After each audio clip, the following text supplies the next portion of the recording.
ओम गुरुवे नमः. सुगवेच्या सर्व सदस्यांना माझे आशीर्वाद. आपण सध्या आद्य कवी मुकुंदराज यांच्या परमामृत ग्रंथाचा अर्थ समजून घेत आहोत. आपले 3 अध्याय पूर्ण झाले आहेत आणि चौथा अध्याय आपल्याला सुरू करायचा आहे.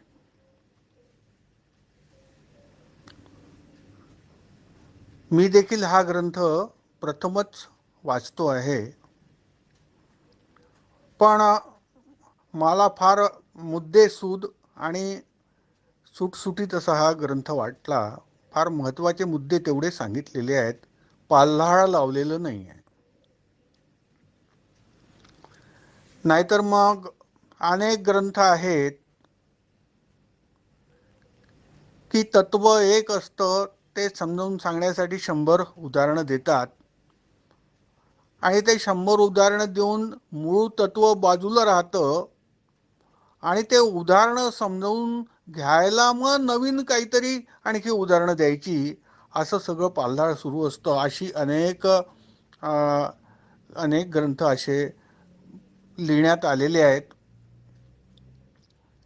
ती भगवद्गीता 800 श्लोकांची आहे, पण ती समजावून सांगायसाठी विनाकारण 80,000 श्लोक, 80,000 ओव्या करून ठेवायच्या आणि एकच गोष्ट सांगायला त्यात जेवढे भगवद्गीतेत योग नाही आहेत त्यापेक्षा आणखी 100 पट योग जास्ती सांगायचे.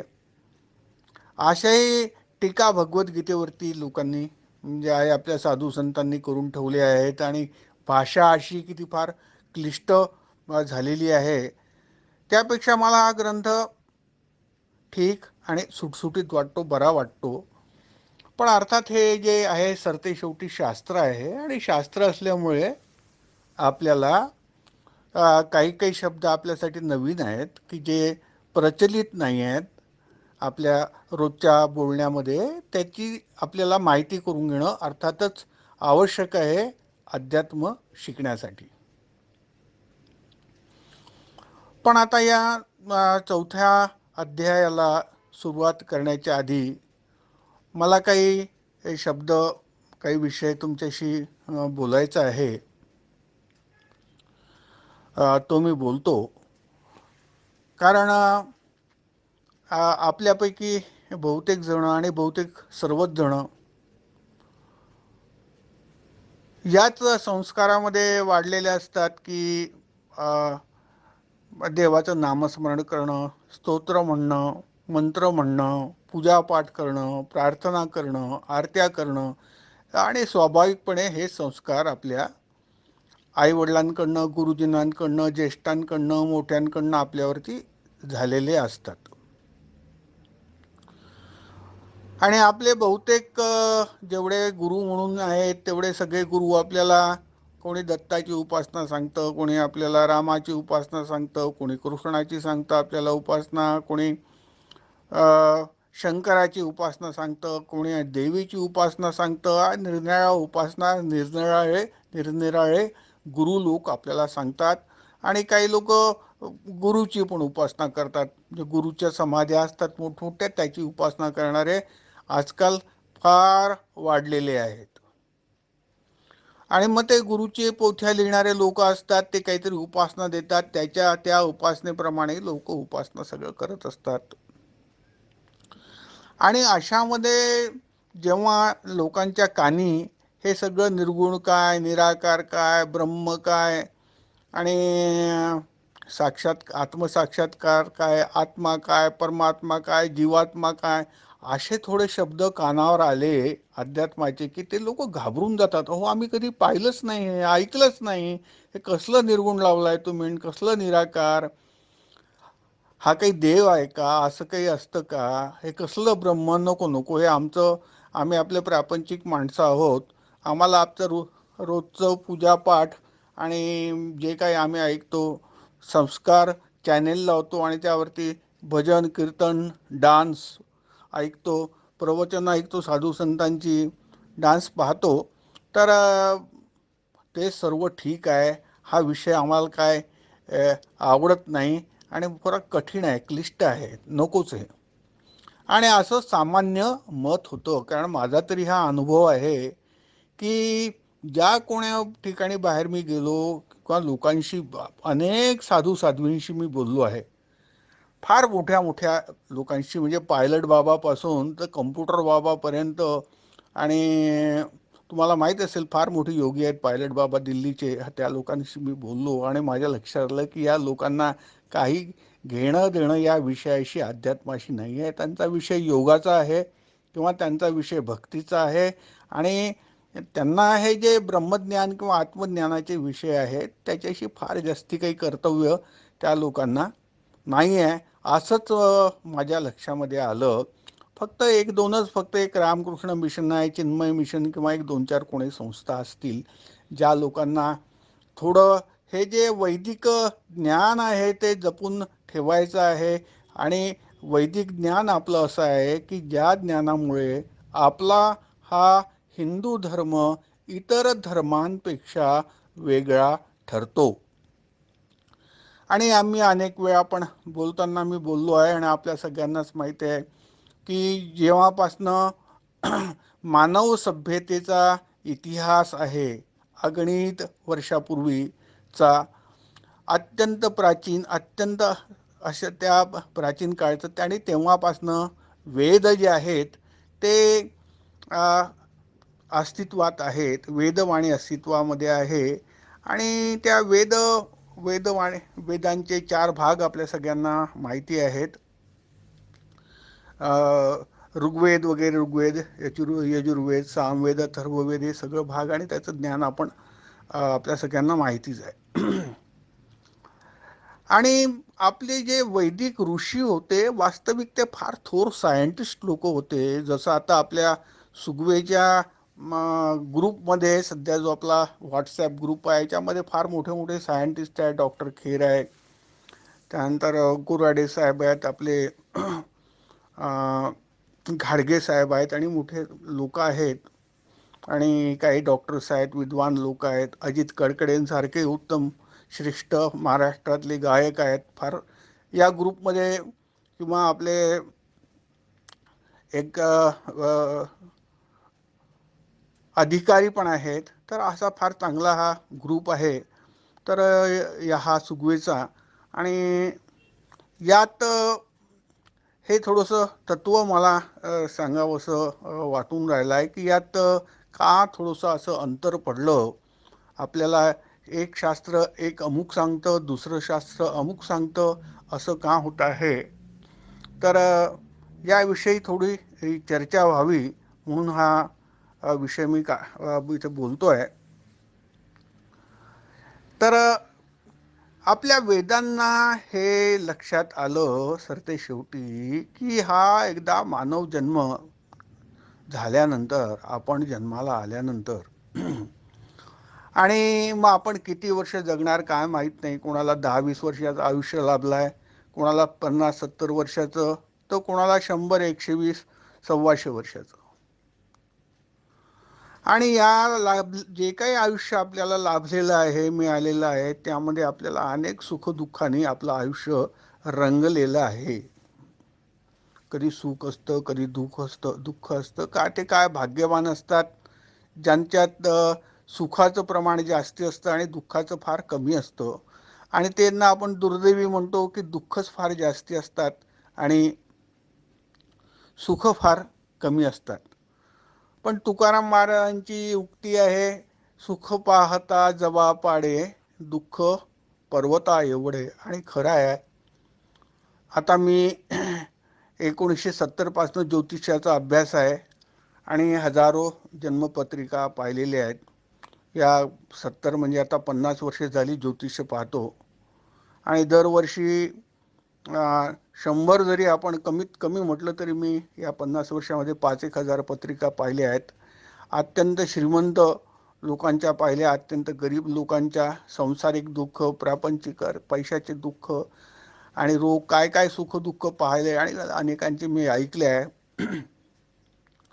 मी हे निश्चितपणे सांगू शकतो की तुकाराम महाराजांची ही उक्ती जी आहे, त्यांनी जे सांगितलं आहे ते खरोखरीच आहे.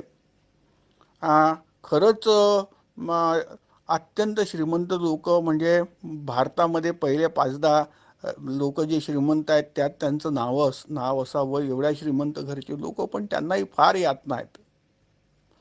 हा जन्मच यातनामय आहे असं आमच्या वैदिक ऋषींना, की जे खरोखरी थोर सायंटिस्ट होते, त्या लोकांना हे कळलं की हा मानवजन्म यातनामय आहे. उघडून ताणून काहीतरी सुखाचं पांघरून त्यावरती घालण्याचा प्रयत्नच फक्त मानवाचा आहे आणि वास्तविक सर्व दुःखमयच आहे. नानक दुखिया सब संसार.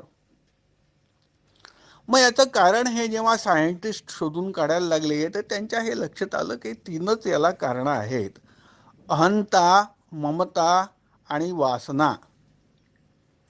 या 3 गोष्टी ज्या आहेत या मानवी दुःखाला, मानवी अज्ञानाला, अविद्येला कारणीभूत आहे. अहंता म्हणजे अहंकार, मी आहे आणि मी माझं हे सारखं चिंतन, की अहंता.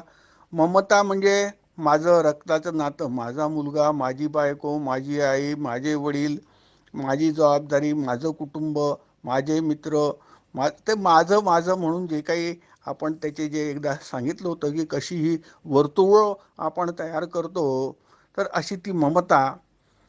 आणि वासना, जेव्हा लहानपणी खाण्यापिण्याच्या वासना, खेळण्याच्या वासना, तरुण झाल्यानंतर मग जे आहे शरीर वासना.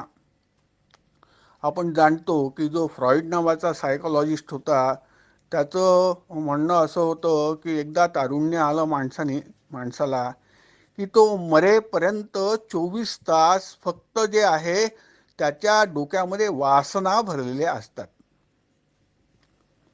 पुरुषांच्या डोक्यात स्त्री विषयक वासना, स्त्रियांच्या डोक्यात पुरुष विषयक वासना आणि अन्य पण वासना असतील, पण या सर्व भरल्या असतात, असं त्या पाश्चिमात्य जे आहे सायकोलॉजिस्टचं, मानसशास्त्रज्ञाचं म्हणणं आहे. आणि आपल्या देखील शास्त्रांमध्ये हे सांगितलं आहे की हे जे आहे वासनामयच देह आहे. तर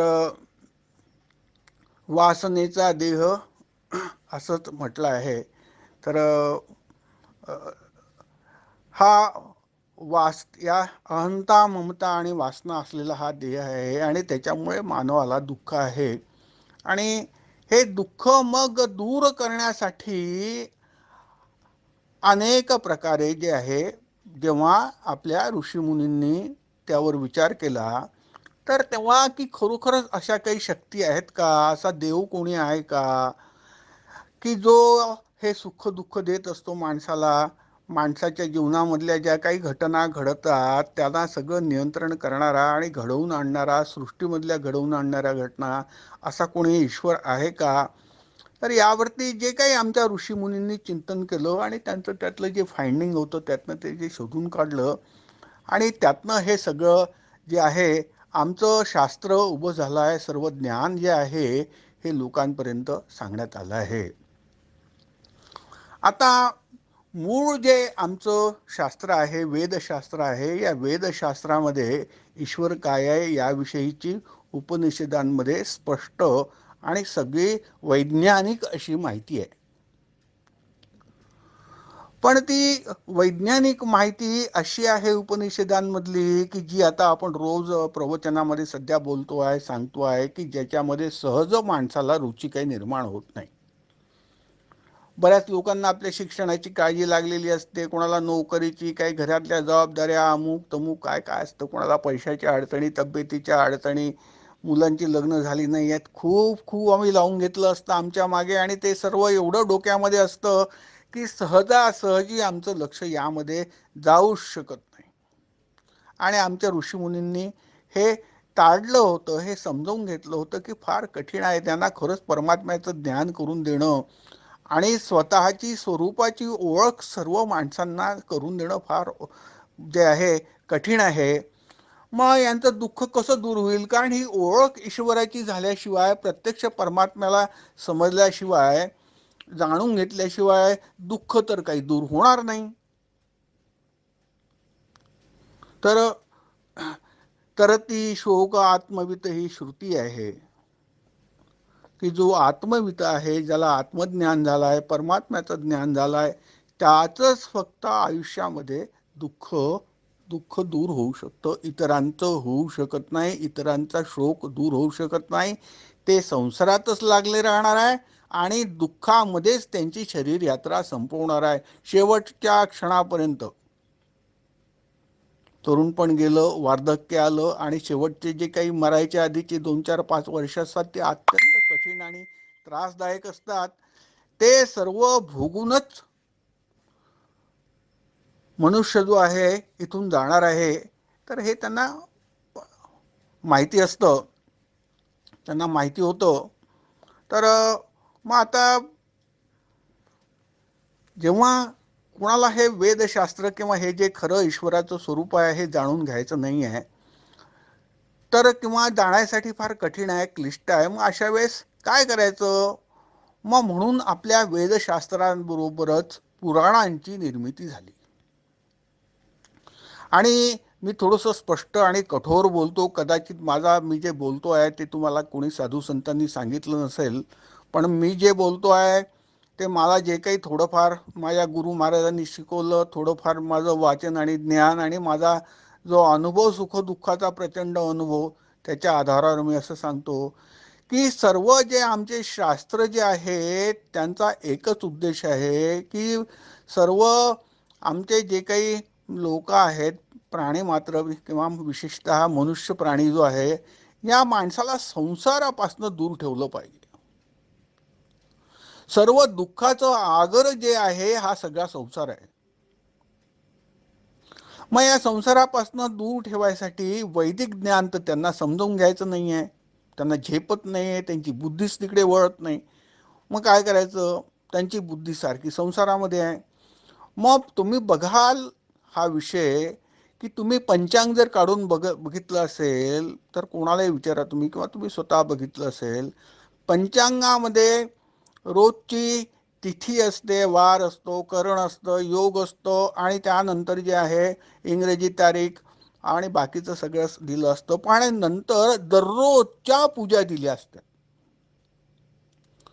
पंचांगामध्ये एकही तिथी असं नाही, एकही वार असे नाही की ज्या दिवशी काही पूजा, काही व्रत, वालकल्य आणि काही त्या दिवशी या यात्रेला जा, ते असं करा, ते तमुक करा, त्या दिवशी उपवास करा आणि या दिवशी अमुक खा, त्या दिवशी तमुक खाऊ नका, या दिवशी सत्यनारायण करा, त्या दिवशी सगळ्यांना घरी बोलवा, त्या दिवशी अमुक जेवायला द्या, या दिवशी असं काही काही रोजच्या पूजा लिहिलेल्या असतात आणि रोजचे व्रत लिहिले असतात. आता पहा, तुम्ही लक्षात घ्या, दररोज पहा पंचांगामध्ये किंवा पंडितजी आहेत आपल्याकडे त्यांना विचारा, कारण ते दररोज पूजापाठ करतात, त्यांना सगळं माहिती आहे, त्यांना तुम्ही विचारा.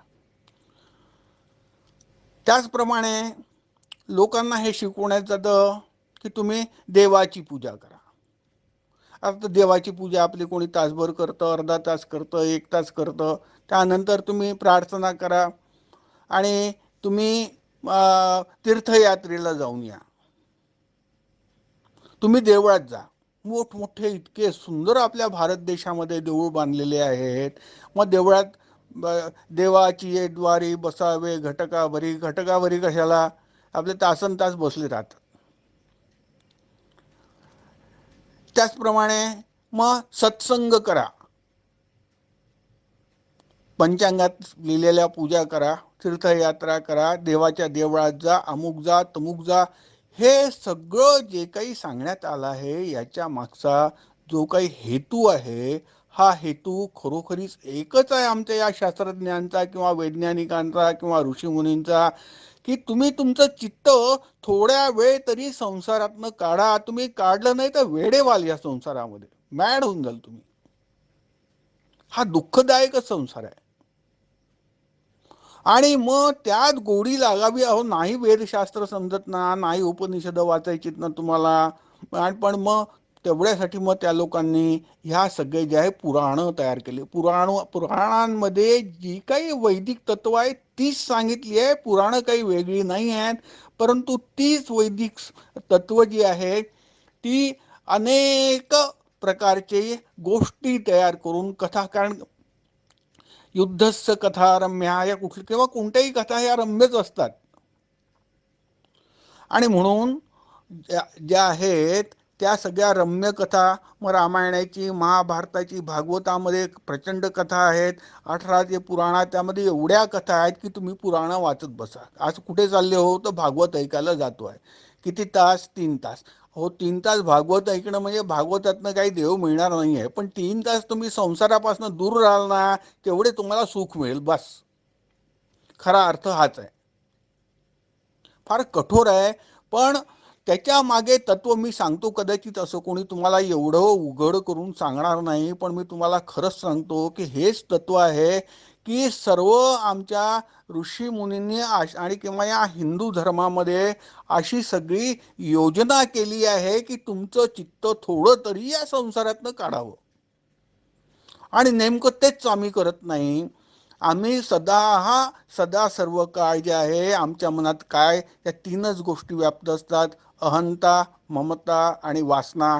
आणि म्हणून आणि आजकाल तर असे दिवस आले आहेत की त्या देवाचं करण्याकडे किंवा आमच्या धर्माने काय सांगितलं करा तेही आम्ही करत नाही, पूजापाठ करत नाही, देवळात जात नाही, पंचांगातल्या पूजा त्या तर मुळीच रोजचं जे काही आम्हाला सांगितल्या आहेत गोष्टी, हे करा ते करा म्हणून तेही आम्ही करत नाही.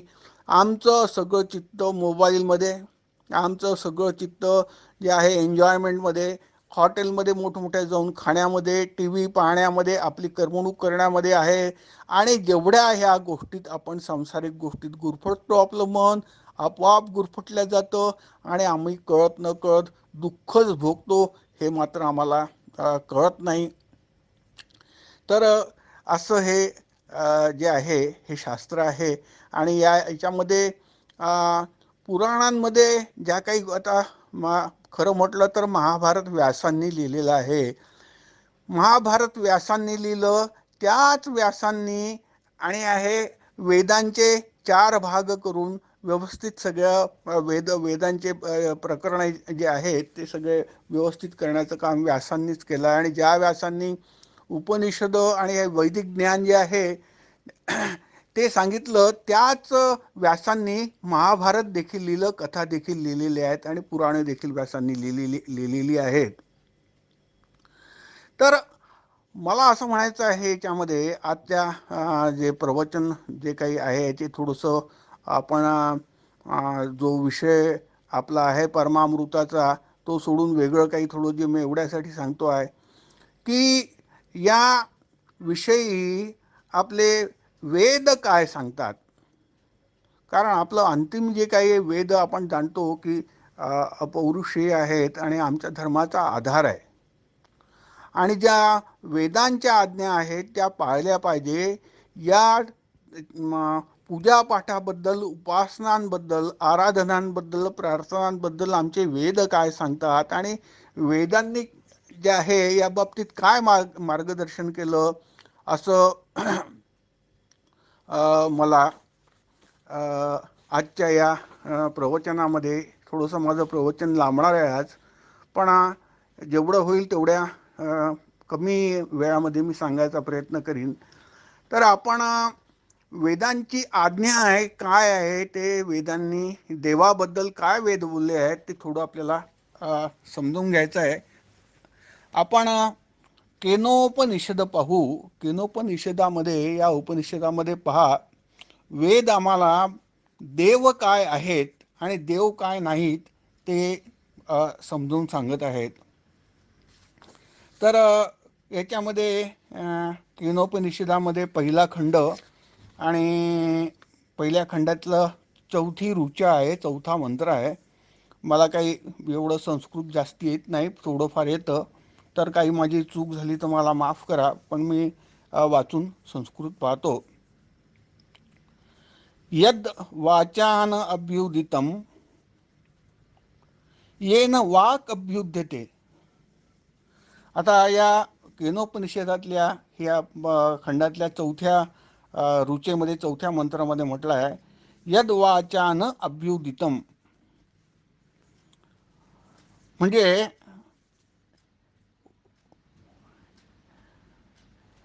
वाणी, वाचा म्हणजे वाणी, तर